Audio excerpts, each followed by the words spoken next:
juste, qu'est-ce que tu fais? Tu sais que tu n'as pas le droit de monter sur le bureau.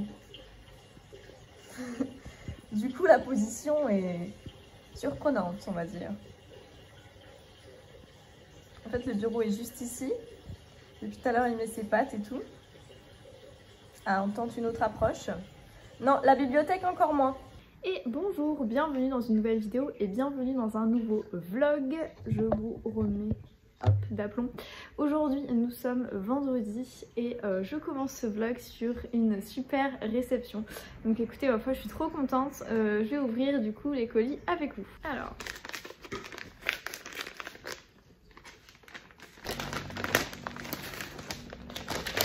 Ah! Yes, il est trop beau! Il s'agit donc de La sorcière de Limbridge de Suzanne Smith. Donc c'est une réception des éditions Charleston et donc ça c'est une de leurs premières parutions dans leur nouvelle collection Les Ailleurs et donc je l'ai demandé, je suis vraiment trop contente. Je vous en avais parlé lors de ma vidéo sur les sorties littéraires du mois de janvier et en fait on suit du coup c'est traduit du néerlandais et on suit une jeune femme, on est au XVIIe siècle, en 1674 pour être très précis. Et on la suit, elle va être en fait condamnée, jugée et condamnée comme étant une sorcière. Enfermée sans plus d'explications, Endgen ne peut compter que sur elle-même. Elle n'a plus de famille et sait que personne ne se lamente sur son sort. Parce qu'elle préfère se rendre au bois plutôt qu'à l'église, parce qu'elle connaît le pouvoir des plantes qui soignent, parce qu'elle est un peu trop libre, elle a toujours fait jaser dans son village reculé de la campagne néerlandaise. Dans l'attente de son procès, la voilà réduite à compter les jours dans l'étroit et glacial cachot du baron Van Brail, qui est prêt à tout pour obtenir des aveux spectaculaires. Mais malgré les fenêtres étriquées de sa cellule, Endgen se souvient des premières lueurs de l'aube qui embrasent l'horizon et de la lande qu'elle parcourait en compagnie des siens. Et si elle respecte la puissance de la nature, elle ne se soumettra pas à l'autorité du châtelain et compte bien faire entendre sa voix. Même si cela doit être la dernière fois. Écrit à la manière d'un thriller, un hommage à une femme indomptable. Il a l'air juste génialissime. Donc voilà, il me tarde vraiment de le lire. Après, oh là, je trouve le rose et le violet là, c'est vraiment trop beau. Et voilà, il y a d'autres du coup parutions prochainement dans cette nouvelle collection. Donc au niveau du nombre de pages, 291 pages, donc moins de 300 pages. Voilà, franchement il me tarde de le lire, le pitch me tente énormément. Si du coup également ça vous intéresse, les éditions Charleston ont lancé une lecture commune, alors je ne me souviens plus du tout de la date, mais voilà, je vous mets en tout cas tous les liens dans la barre d'infos si ça vous intéresse de faire une lecture commune sur ce roman. Voilà pour la première réception, je suis joie. Et la seconde réception est un petit peu plus volumineuse, donc écoutez ma foi, c'est parti. Je pense savoir ce que c'est.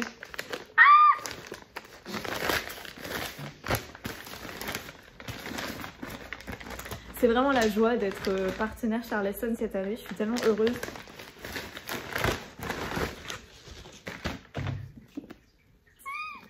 Le dernier roman de Karine Pitoki, Les Heures Incertaines, c'est donc le tome 3 des Rêves de nos mères avec ce superbe bandeau. C'est la suite de la saga historique événement. Il y a quand même eu 20 000 lecteurs conquis. Et écoutez, ma foi, je suis trop contente de le recevoir. Je peux pas vraiment vous indiquer, vous décrire le résumé. Mais en tout cas, vraiment cette saga, je pense que je vous en parle suffisamment.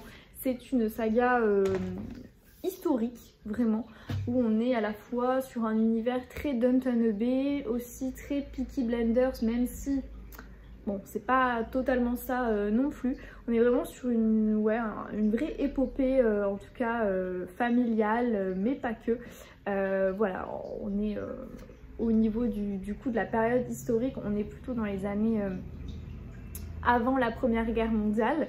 Donc c'est là où débute finalement cette saga. Et là, dans ce troisième tome, nous sommes en 1919.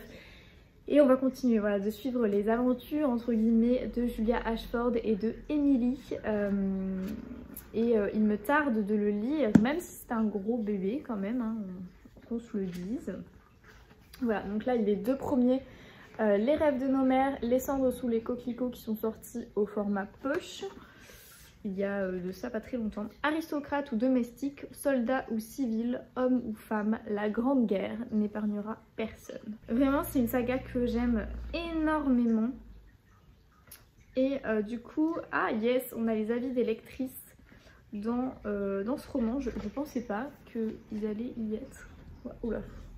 Voilà, on a les avis des lectrices. On a Camille donc du compte Instagram Un instant pour lire qui dit un seul mot pour résumer cette saga addictive. La plume de l'autrice est immersive, on a l'impression de réellement vivre auprès des personnages. Je valide, c'est totalement ça. Et Lauriane, cocon littéraire, Karine Pitoki a de nouveau réalisé un travail d'orfèvre de recherche historique, ce qui rend la lecture très enrichissante et instructive. Une immersion totale et un voyage dans le temps. Je valide également. Vraiment incroyable. Et cette couverture, personnellement, j'adore. Vraiment, je suis fan. Et donc voilà, merci beaucoup aux éditions Charleston pour l'envoi de ce roman, de ces romans. Je suis tellement heureuse si vous saviez. Donc voilà, je me l'ai calé très rapidement en tout cas dans mon planning de lecture. Celui-ci c'est sûr il y est déjà et celui-ci du coup normalement pour février. Donc voilà, ravie en tout cas de ces réceptions et que l'aventure et que le partenariat avec Charleston commence. Voilà, sur ce moi du coup je vous reprends un petit peu plus tard pour vous parler lecture.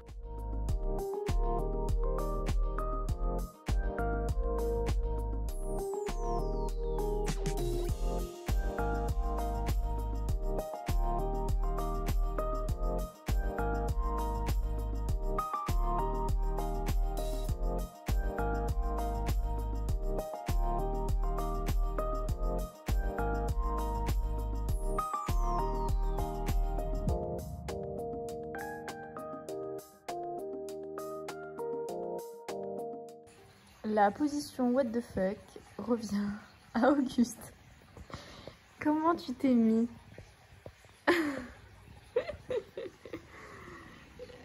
Et la queue elle est là.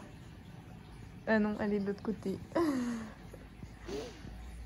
Et pourquoi t'es comme ça, Namour? On dirait il a raccourci. Tu as raccourci sur patte, bébé.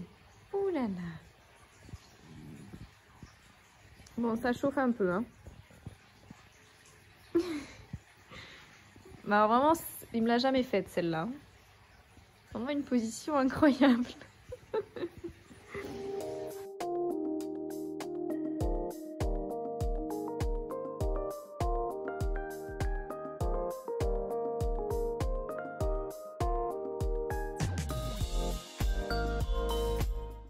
Hello hello, aujourd'hui nous sommes mardi et je reviens pour donc un update lecture ainsi que ma pile à lire, comme vous avez pu le voir un petit peu dans le titre de ce vlog je pense, ma pile à lire pour un challenge qui est donc le Murder Party Challenge. Déjà mon update lecture parce que j'ai pas mal de choses à vous dire. Premièrement du coup j'ai terminé L'orpheline de Foundling de Stacey Holz, qui était donc une lecture que je lisais dans le cadre du Grand Prix des lecteurs Pocket 2023. C'est voilà, un roman que j'ai beaucoup aimé, j'ai trouvé que la plume était très fluide, très addictive. J'ai beaucoup aimé aussi l'histoire, je trouvais qu'elle était assez doudou, assez mignonne malgré le lourd sujet parce qu'effectivement tout commence à Londres en 1747 et en fait on suit une jeune femme qui travaille sur les bords de la Tamise, qui en fait vend des crevettes à la volée, à la criée entre guillemets. Elle est enceinte, c'est voilà, une union hors mariage et donc du coup elle va déposer son enfant à l'orphelinat donc de Foundling et en fait au moment où 6 ans plus tard elle a envie de le récupérer, elle a économisé tous ses sous etc, elle souhaite le récupérer. À ce moment là en fait on lui apprend tout simplement qu'une femme qui s'appelle exactement comme elle, donc en gros quelqu'un s'est fait passer pour elle pour récupérer sa fille. Elle découvre, je vous en dis pas plus, mais elle découvre qui s'est fait passer pour elle et elle va tenter, chercher à tout prix à récupérer sa fille. C'est vraiment tout l'objet du roman. On est sur une alternance de points de vue. On a d'un côté Elizabeth Bright, celle qui finalement la vraie mère de la petite, et on a également le point de vue de la fausse mère entre guillemets, enfin la fausse, celle qui s'est fait passer pour Elizabeth Bright à l'époque. Il y a quelqu'un qui veut vous dire bonjour, non? Non. Ok. Donc du coup on suit ces deux jeunes femmes, et je trouve que c'est assez touchant comme histoire. J'ai beaucoup aimé en fait justement cette alternance de points de vue, la plume que je trouve hyper fluide. J'ai tendance peut-être à me répéter, alors je me souviens plus si c'est dans le dernier vlog ou maintenant que je vous le dis, mais j'avais lu La Nurse du Yorkshire de la même autrice qui est son dernier roman, et j'ai été vraiment très étonnée parce que dans celui-ci je trouve que la plume est hyper fluide et presque différente par rapport à La Nurse. Donc vraiment je suis méga étonnée de ça et très agréablement surprise, parce que justement ce que je reprochais à La Nurse c'était un petit peu du Yorkshire, c'est donc l'effet contemplatif. Ici on a un petit peu cet effet là, mais je trouve qu'il se passe quand même énormément de choses, et ouais je me suis tout de suite attachée aux deux protagonistes. Du coup bah, il faut savoir ce que tu veux dans la vie. Bonjour. Donc voilà ce que je peux vous dire en tout cas sur L'Orpheline de Foundling. Si vous aimez les romans historiques, si vous aimez voilà les secrets de famille entre guillemets, et aussi les personnages assez touchants avec une plume que je trouve relativement addictive, relativement fluide, bah écoutez foncez, parce que moi j'ai beaucoup aimé. C'est un court roman, vraiment il fait, enfin court. Moi je trouve que c'est lu vite en fait, mais il fait quand même 415 pages en format poche. Donc voilà, moi je vous le conseille en tout cas parce que je l'ai trouvé vraiment chouette. Et j'ai enchaîné du coup ma nouvelle lecture. Il s'agit de L'écarisseur de Nadine Matheson. C'est un roman, donc comme je vous l'ai dit dans le précédent vlog, que je dois lire dans le cadre du prix du meilleur polar des éditions Point. Et j'ai lu actuellement 150 pages sur 600. C'est une bricasse du tonnerre. Et donc du coup en fait ce que j'ai pu un petit peu comprendre au bout de 150 pages, c'est que il y a des corps démembrés, donc on a des bras, des jambes etc. qui sont retrouvés sur le bord de la Tamise. On est à Londres également, je sors pas de l'Angleterre, on est à Londres également, mais cette fois-ci de nos jours. Et en fait on retrouve tous ces membres un peu éparpillés qui constituent donc une seule et même personne. Au final il y a deux victimes en fait, et l'inspectrice qui est chargée de l'affaire va petit à petit devenir de plus en plus angoissée à mesure qu'il retrouve donc les corps démembrés, parce que c'est clairement l'œuvre d'un tueur en série. Et chose assez étrange, en fait il y a ce symbole là, c'est une espèce de marque qui est gravée sur les cadavres. Et c'est clairement la marque d'un célèbre tueur en série, mais qui est actuellement en prison. Donc toute la question est de savoir, est-ce qu'il commandite ces meurtres depuis la prison? Est-ce que c'est quelqu'un qui limite? Ils appellent ça dans le roman, ils appellent ça un copycat. Donc voilà, il y a une espèce de suspense autour de ça. On est sur un vrai polar, la couverture laisse penser à un peu un thriller. Pour l'instant pour moi ça n'a pas du tout les airs de thriller ne sont pas encore présents. Pour moi on est vraiment sur un pur polar. J'ai vraiment l'impression de lire, vous savez, enfin de regarder une série télé américaine. Alors que pourtant ça se passe en Angleterre, hein, on est d'accord avec ça. Mais je vous jure que vraiment j'ai cette... je sais pas, j'ai cette impression là de regarder une série américaine avec... Ok, on a trouvé ça, tu fais la déposition. En même temps, du coup, l'inspectrice qui est relativement charismatique, elle a un stagiaire avec elle. Et vous savez, c'est le genre de stagiaire méga motivé, qui vient du Yorkshire, qui connaît pas grand chose en fait d'habitude, voilà, tout ce qui est meurtre en série, etc. Il n'a pas l'habitude d'en côtoyer. Et donc elle doit le former en même temps de s'occuper de l'enquête. Et c'est vrai qu'elle a un lourd passé également, cette inspectrice. De police, je divague peut-être un peu. Mon truc c'était le polar. Du coup le polar, pourquoi le polar? Donc on a cette inspectrice charismatique. Je disais donc avant d'être coupée, c'est que effectivement ce qui me faisait penser à une série américaine, c'est qu'en gros on a donc cette inspectrice avec le stagiaire qui lui est collé, donc ça forme une sorte de duo, et ils enquêtent en interrogeant petit à petit les gens. Donc c'est vraiment la pure série policière, vous savez, basique, où NCIS entre guillemets, donc ils vont au labo, ils prennent le compte rendu du médecin légiste, après ils interrogent telle personne, ils interrogent telle personne.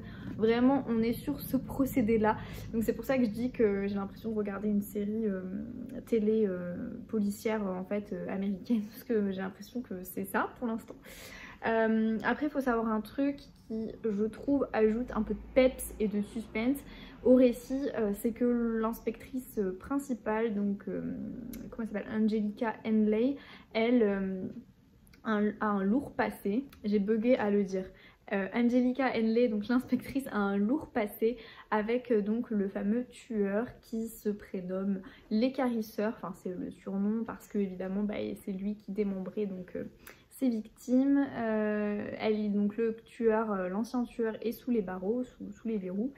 Et en gros elle a un lourd passé avec lui parce qu'il a failli la tuer lorsque il y a de ça quelques années. Elle l'a arrêté et donc elle se dit est-ce que c'est un lien, etc. Enfin bref c'est tout l'objet, hein, vous avez compris, du roman. Donc pour l'instant je vous avoue que j'aime bien, mais j'ai pas non plus spécialement l'envie d'y retourner tout le temps. C'est peut-être mon mood actuel, je ne sais pas. Après la plume est quand même relativement fluide et une fois qu'on commence à lire, les pages se tournent toutes seules, donc écoutez ma foi, je pense que c'est plutôt positif. Mais ce qui est sûr c'est que je vais pas partir sur une excellente lecture non plus, vous avez compris, je préfère quand même largement voilà, l'orpheline à choisir, mais bon ce sont deux genres totalement différents aussi, donc il faut que je cloisonne un minimum dans mes avis en tout cas, donc bonne lecture par rapport à d'autres polars, thrillers que j'ai pu lire, bonne lecture, à voir encore une fois s'il y a un gros retournement de situation parce qu'il y a largement le temps. Donc voilà, c'est ma lecture actuelle, enfin c'est mon update lecture papier. Update lecture audio, cette fois-ci je suis dans Un hiver inoubliable à Vert Cottage. Alors oui je l'ai pris en audio, alors je sais plus du tout, j'en suis chapitre 16, 17, je me souviens plus, à peu près un peu plus de la moitié. En fait si vous voulez je l'ai pris en audio tout simplement parce que le premier tome, donc Un été pour tout changer à Vert Cottage, j'avais moyennement apprécié, ça avait été une lecture très mitigée.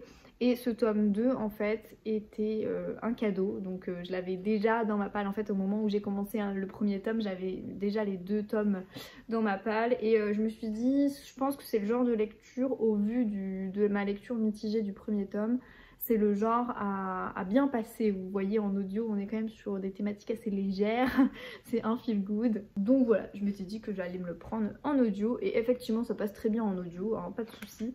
On continue en fait de suivre, je vais pas trop vous en dire c'est un tome 2, mais on continue de suivre en fait le personnage principal qui, Mandy, donc Mandy Hope, qui va créer un refuge en fait pour les animaux abandonnés. Elle est vétérinaire, elle va retourner donc vivre chez ses parents. Il y a toute une histoire également, on suit son histoire amoureuse, hein, ses relations amoureuses, ses relations amicales et surtout bah, ses relations professionnelles entre guillemets, sa vie professionnelle de manière générale, où elle va essayer un petit peu de s'en sortir avec ce fameux refuge parce que ben, elle donne énormément d'argent de sa personne, etc.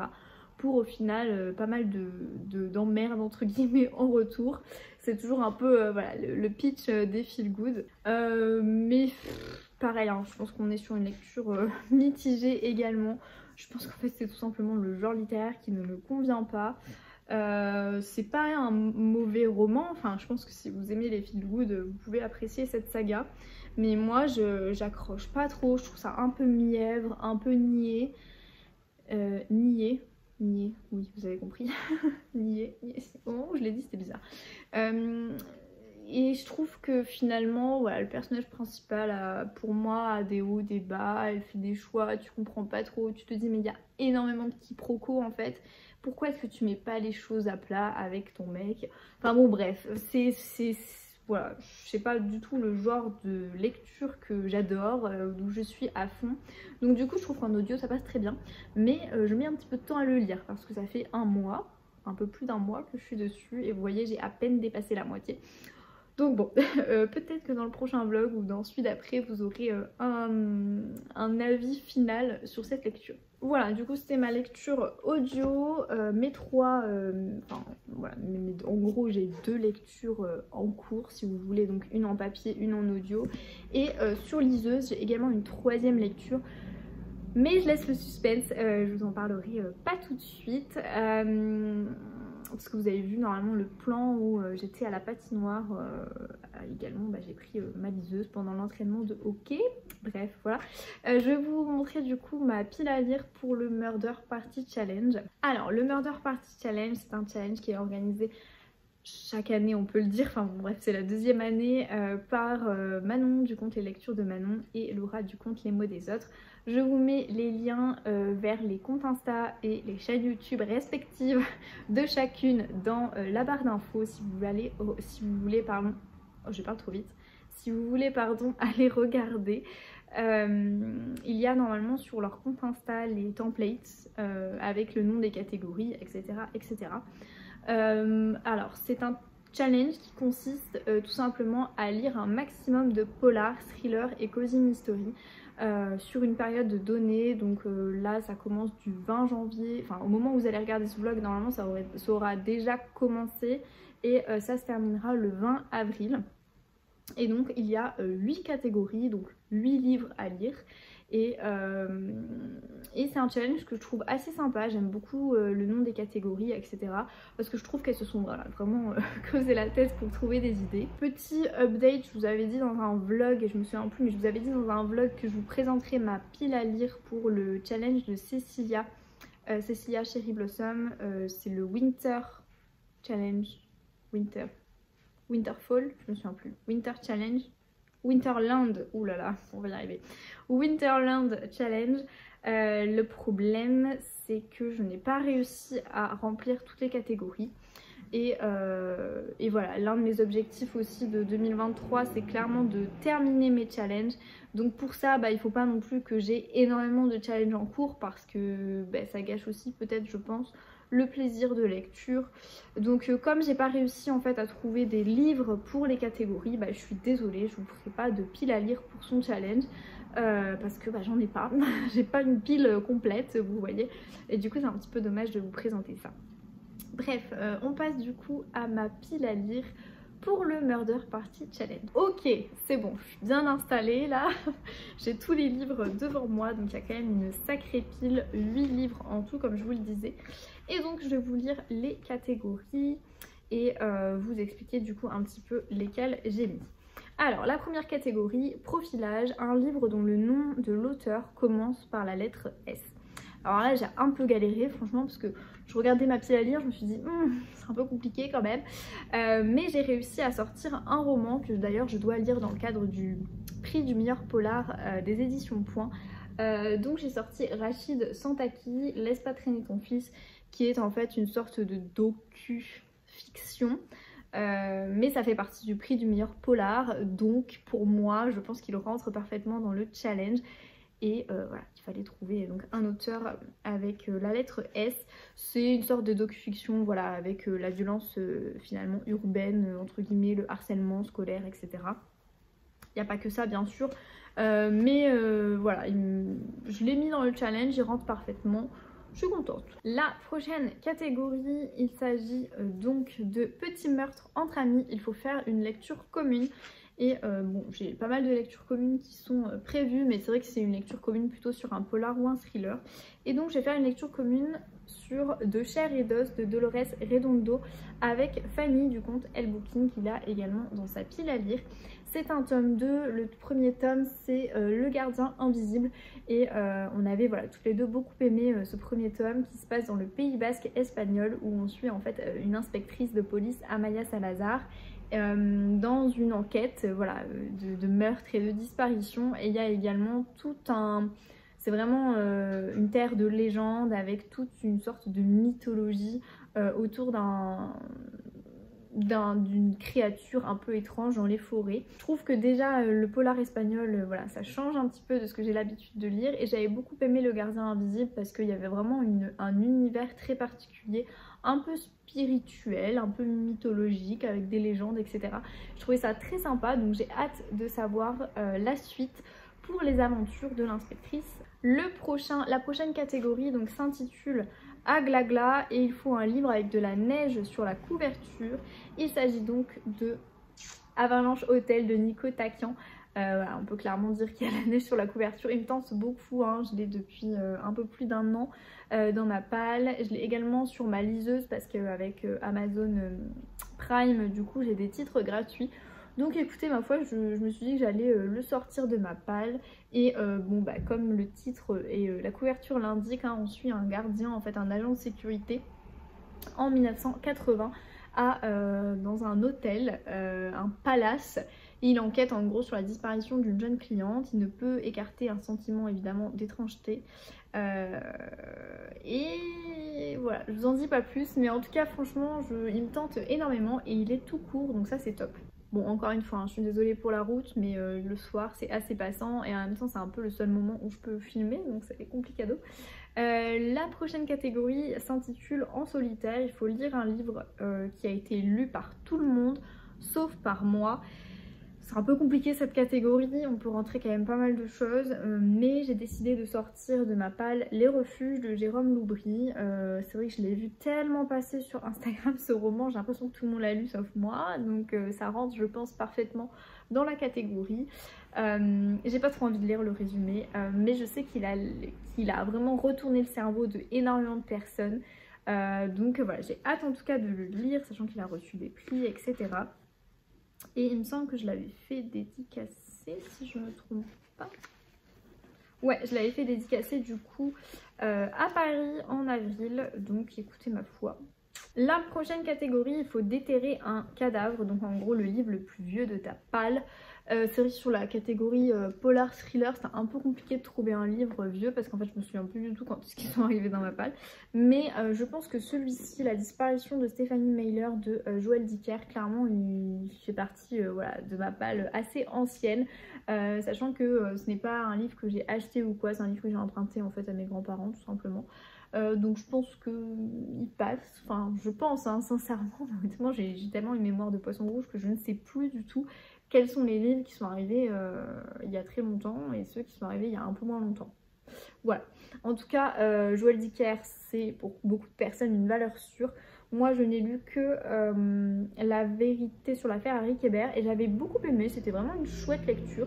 Donc écoutez ma foi, je vais lire celui-ci pour du coup continuer un petit peu l'œuvre de Joël Dicker. Ensuite, la prochaine catégorie c'est Un petit meurtre avec votre thé. Il faut évidemment lire un cozy mystery et donc j'ai décidé de choisir Les Dames de Marlowe Enquête. Alors honnêtement j'ai pas énormément de choix hein, niveau cozy mystery. Dans ma palle en tout cas, ma propre palle, il n'y avait que celui-ci. Voilà. Mais ça me permet de l'en sortir et écoutez ma foi j'ai vraiment hâte. Parce que pareil, je sais que cette saga a beaucoup plu, notamment à Manon, du compte Les Lectures de Manon, qui donc organise ce challenge avec Laura. Et donc voilà, je pense que honnêtement c'est le genre de cozy mystery qui peut me plaire. Je suis pas une aficionados du genre, clairement pas. Mais il y a quelques romans de cozy mystery que j'aime bien. Donc écoutez ma foi, c'était soit ça, soit continuer Les Détectives du Yorkshire. Donc bon, je me suis dit on va commencer celle-ci parce que de toute façon c'est un roman de ma palle, ça me permettra de vider un petit peu ma palle. La prochaine catégorie s'intitule Récidive, donc il faut soit débuter une saga, soit poursuivre la saga avec le même inspecteur ou la même inspectrice. J'avais pas trop d'idées en toute franchise par rapport à ma palle et par rapport en fait à mes choix, mais j'ai décidé de sortir donc Le Cri de Nicolas Beuglet. C'est donc le premier tome d'une trilogie et pareil je pense que j'aurais pu le mettre dans un livre que tout le monde a lu sauf moi aussi, ça rentrait parfaitement dans la catégorie, mais voilà c'est une trilogie donc je suis pas hors compète non plus et voilà on est quand même apparemment sur un bon polar français où il se passe énormément de choses. Pareil j'ai vraiment pas envie de lire la 4e de coup, j'ai envie de découvrir ce roman. Donc écoutez, ma foi, il a reçu aussi beaucoup de prix. Le deuxième tome c'est Complot et le troisième tome c'est L'île du diable. Et enfin, huitième et dernière catégorie, il s'intitule donc Meurtre au féminin. Il faut avoir en fait dans le roman le personnage principal qui est une femme. Et donc je vous l'ai déjà présenté, il s'agit de L'écarisseur de Nadine Matheson. Voilà, le personnage principal c'est l'inspectrice, donc Angelica Henley, et on est clairement sur un bon polar qui a des airs de thriller, enfin qui j'espère aura des airs de thriller. Donc du coup... Voilà, il rentrait parfaitement dans la catégorie, je trouve, dans le challenge aussi, sachant que voilà, je pense que je l'aurais terminé au 20, enfin, je l'aurais terminé à mon avis le 20 ou le 21, donc il rentre parfaitement aussi dans les dates prévues pour le challenge. Donc voilà pour ma petite pile à lire pour ce challenge, en espérant que évidemment ça vous a donné des idées, ça vous a donné envie de participer. Et donc vous aurez un petit peu mes avis normalement. Si je m'y tiens, vous aurez mes avis sur ces lectures tout au long donc, des vlogs dans les prochains mois. Sur ce, je vous laisse et puis je vous dis à bientôt du coup pour un update lecture. Ah, et j'ai oublié de le préciser, mais dans l'orpheline de Foundling, la petite orpheline du coup est née un 27 novembre et juste pour ça, j'adore.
Hello, j'espère que vous allez bien. Je vous reprends, nous sommes mardi.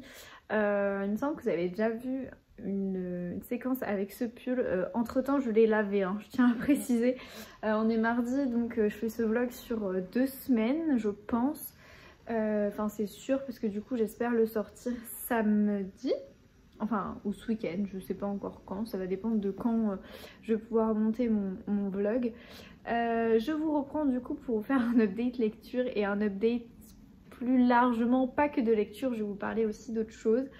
Déjà niveau update lecture, j'ai plein de trucs à vous dire, donc on va commencer par ça. Alors, je suis désolée si vous entendez un bruit de fond, mais monsieur a décidé que c'était le bon moment pour utiliser la polisseuse, je sais pas comment on appelle ça, le truc qui polit là, voilà. Je suis navrée du coup s'il y a un bruit de fond, pourtant j'ai coupé vraiment tous les aquariums, etc. Bon bref. Je suis toujours dans L'écarisseur donc de Nadine Matheson. J'ai un petit peu avancé par rapport à la dernière fois, donc j'en suis page 357 sur 600 et des patates, 600... Non, j'ai dit des bêtises. 595. Donc voilà, j'ai lu un peu plus de la moitié, on peut dire ça comme ça. J'aime bien, ça se lit tout seul, ça se lit vite, ça se lit bien. Enfin vite. Plus ou moins vite quand même. Mais maintenant, je vous avoue que j'ai un peu de mal avec l'histoire en fait. On a pas mal de rebondissements, on est sur un thriller slash polar qui est quand même bien mené. Mais je sais pas, je n'accroche pas spécialement à l'histoire. Je trouve pas les personnages non plus ultra attachants. Je trouve qu'ils sont juste... Ouais, c'est des personnages banals, comme je vous disais, je crois plutôt dans la vidéo. Le pauvre, je viens de lui dire du coup d'arrêter parce qu'on entendait trop, ça me perturbait. Du coup, L'écarisseur, j'ai l'impression de regarder une sorte de série télé, vous savez, américaine, alors enfin tournée à la sauce américaine alors que pourtant ça se passe en Angleterre. Mais j'ai vraiment l'impression de ça et du coup je sais pas, je suis un peu gênée dans ma lecture, j'ai pas spécialement envie d'y retourner, vous voyez. J'aime bien, il y a pas mal de points positifs, mais l'histoire avec les membres découpés qu'on retrouve partout, le fait que ce soit un copycat, que ce soit pas finalement le mec qui a été jugé, qui est condamné, qui est en prison, qui a fait le même type de meurtre que lui, bah enfin je sais pas. J'aime bien mais c'est pas non plus extraordinaire, vous voyez ce que je veux dire au niveau de l'histoire, c'est un peu du vu et du revu pour moi. Donc écoutez ma foi, voilà pour ça. Et si vous voulez il y a du nouveau en fait dans mon update lecture. Tout simplement parce que je n'ai pas pu résister à la tentation et j'ai donc débuté Les Heures Incertaines de Karine Pitoki. C'est un tome 3, je crois que je vous l'ai présenté ouais, plutôt dans ce vlog, donc plutôt dans la vidéo. Et j'en suis à la moitié, un peu plus de la moitié. Voilà, je l'ai vraiment débuté ce week-end, donc je suis trop contente de retrouver la plume de Karine Pitoki, de retrouver les personnages. Vraiment il me tentait énormément, enfin vous le savez, hein, vous avez vu ma réaction suite à l'ouverture du colis Charleston, vous avez vu que j'aime beaucoup, enfin vous le savez que j'aime beaucoup cette saga, que j'aime beaucoup sa plume, la plume de l'autrice, et je suis super contente de retrouver donc les personnages chouchous. Le tome 1 c'est celui-là, Les rêves de nos mères. Je l'ai en format poche et j'ai le tome 2 du coup en format broché. Voilà. Et bah écoutez ma foi, mon avis à mi-parcours entre guillemets, c'est que j'aime beaucoup, hein, ouh surprise, j'aime beaucoup, j'ai failli me taper avec, tout va bien, j'aime beaucoup retrouver donc la suite, finalement connaître la suite des aventures des personnages, sachant qu'elle n'introduit pas vraiment. Enfin, dans mon souvenir, je pense qu'elle n'introduit pas de nouveaux personnages par rapport aux personnages du tome 2. Il y a toujours une multitude de personnages et c'est ce que j'apprécie dans cette saga. Maintenant, j'aime beaucoup là ce début de 3e tome parce que je trouve que le fait de ne pas introduire les personnages, on apprend davantage à les connaître. Le tome 2 a vraiment été une sorte d'introduction aussi pour de nombreux personnages. L'histoire voilà s'épaissit, le mystère s'épaissit, on a un peu le dénouement sur certains secrets et tout. Bon, je peux pas trop vous en dire parce que c'est un tome 3 bien sûr, mais on a le dénouement sur pas mal de choses. On a vraiment, enfin je vous assure que j'aime beaucoup, voilà, j'aime beaucoup ce tome 3. Pour l'instant on partirait sur un petit coup de cœur parce que coup de cœur pour la saga et ce 3e tome est génial. Maintenant, à mi-chemin, je préfère le tome 2 qui est ici. Je sais pas, je trouve que le tome 2, ce que j'ai apprécié dans le tome 2, c'est le côté vraiment historique, l'immersion complète au sein de la Première Guerre mondiale. Enfin, il n'y a pas que une immersion complète, c'est pas que ça, hein, le tome 2 bien sûr. Mais il y avait ce côté-là historique qui était super intéressant, super prenant. Je trouve qu'elle, dans ce tome 3, il y a aussi un côté historique qui est très intéressant. Qui est bien mise en avant, mise en lumière, c'est la même chose. Mais ce que j'apprécie dans ce tome 3, c'est que je trouve que les personnages ont plus de profondeur en fait. Est-ce que c'est aussi le fait de les suivre sur 3 tomes et donc on connaît un petit peu leur histoire, leur vécu et on se dit qu'ils ont plus de choses à nous raconter? Je ne sais pas, mais j'apprécie, voilà. Maintenant, encore une fois, pour le côté historique, je trouve que le tome 2 m'a plus plu, mais c'est franchement un avis personnel, un goût personnel. Franchement ce tome 3 est quand même génial, donc écoutez ma foi, vous aurez mon avis soit dans ce vlog, soit dans le prochain, parce que j'ai encore 15 millions de trucs à vous dire et je pense que ce vlog va durer 150 ans, donc écoutez ma foi, peut-être dans le prochain. En tout cas voilà, 2 lectures en cours et c'est pas fini, parce que j'en ai une 3e, oh là là. J'ai une 3e lecture, je vais débuter aujourd'hui Mademoiselle Papillon de Alia Cardin ou Cardine, je ne sais pas comment ça se prononce. Et donc je vais vous lire le résumé, je vais le débuter là ce soir en lecture commune avec une EM littérature sur Instagram je crois. Donc on suit Gabrielle, 30 ans, qui s'occupe de grands prématurés dans un service de néonatologie intensive. Impuissante face à la souffrance de ses patients, l'infirmière glisse lentement dans l'indifférence lorsqu'elle découvre l'histoire de Thérèse Papillon, reconnue juste parmi les nations. En 1920, dans une France ravagée par la guerre, Mademoiselle Papillon est envoyée par la Croix-Rouge dans un dispensaire à Vraigne-en-Vermandois. Alors qu'elle tente d'accomplir sa mission, la vision des enfants qui succombent dans la rue l'obsède. Une ambition se forme et prend bientôt toute la place. Elle doit bâtir une maison pour les protéger. Lorsqu'elle franchit le seuil de la sublime abbaye de Valloire, Mademoiselle Papillon est convaincue d'approcher son rêve.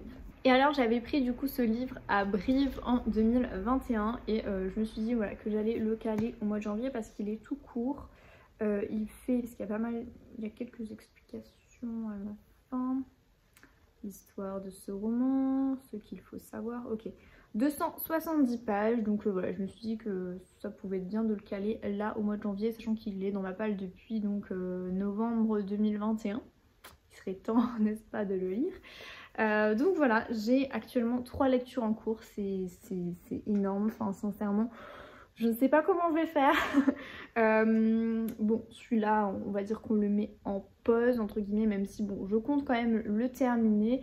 Il me reste du coup 200 et quelques pages, ouais, environ, quelque chose comme ça. Celui-là, pareil, j'aimerais bien le terminer. Il me reste combien de pages? Parce qu'en fait, je sais même pas combien de pages il fait. Il fait donc 560 pages tout pile. Donc écoutez, ma foi, j'en suis à 319. Voilà, il me reste environ 200 pages. Et là, pareil, 270 pages. Bah écoutez, ma foi, c'est plutôt équilibré, hein. Non, mais sincèrement, je n'ai jamais... Ça m'arrive très rarement d'avoir plusieurs lectures en cours. Tout simplement parce que, forcément, je peux pas continuer toutes mes lectures en même temps. C'est pas possible et en fait, j'avancerai trop lentement. Donc, je préfère faire un par un. Donc voilà, je sais d'ores et déjà que celui-ci, il va être en pause. J'espère vraiment le terminer pour la fin janvier en tout cas.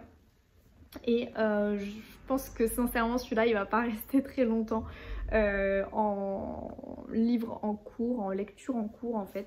Parce qu'il s'est passé plein de trucs et j'ai trop hâte de savoir la suite. Du coup je voulais vous montrer une réception.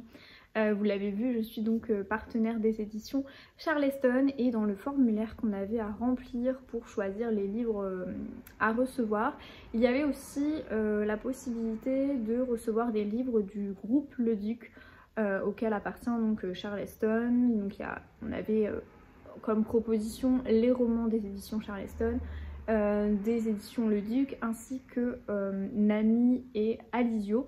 Et donc j'ai sélectionné un roman qui me tentait, enfin c'est pas vraiment un roman, un guide pratique qui me tentait énormément. Il s'agit de Autune citoyenne, écrit par Insaf El Hassini et Héloïse Boll, donc c'est aux éditions Alizio.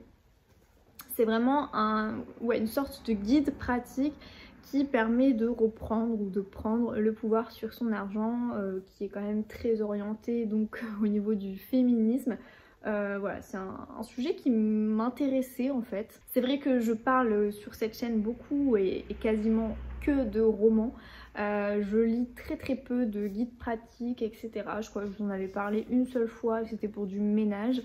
Mais voilà, quand je suis tombée en tout cas sur cette couverture, sur un peu le résumé, etc., je me suis dit que ça pouvait vraiment me plaire. Sachant que voilà, je débute, je suis jeune diplômée, je débute donc ma carrière entre guillemets et forcément se pose à un moment donné la question de l'argent, de la rémunération, du salaire, etc. Et quand on sait aujourd'hui comment finalement les jeunes femmes se dévalorisent par rapport à ce qu'elles valent de manière pécuniaire, voilà, sur le marché du travail, je me dis que ça peut peut-être m'apprendre des choses, ça peut peut-être aussi me booster pour peut-être plus tard évoluer dans un autre poste ou alors plus tard évoluer au sein de l'entreprise ou bon bref, pour pas mal de sujets. Encore une fois, voilà, je débute donc je suis novice mais voilà, je pense qu'il faut être aussi informé, c'est important. De s'informer et donc du coup ce petit guide pratique, voilà, il y a pas mal, je l'ai un peu feuilleté pour pouvoir vous en parler, il y a pas mal de choses intéressantes. Alors il est un peu, si vous voulez, structuré en plusieurs parties. Déjà, juste la première phrase, c'est « Nous avons des droits économiques, défendons-les ». Ça donne un petit peu le ton. Le principal outil de notre liberté et de notre émancipation, c'est l'argent. Ce qui est vrai, hein, clairement. Il y avait aussi quelque chose de vrai. L'école nous prépare à un métier, mais pas à gagner notre vie. Comment dire ? Il y a la partie en fait travail donc dans la sphère privée, mais également travail à la maison, le fait que finalement tout ce qu'on fait en tâches quotidiennes, finalement c'est peut-être rémunéré et peut-être qu'il faudrait équilibrer les comptes avec le ou la partenaire, enfin bon bref. Je trouve que le guide est plutôt bien fait, après il y a énormément d'informations, je ne vais pas trop vous dévoiler plus que ça. Mais faut que je le feuillette, faut que je le regarde, c'est assez complet je trouve. Ah bah écoutez, je trouvais pas le sommaire, en fait la table des matières elle est à la fin, mais quel boulet.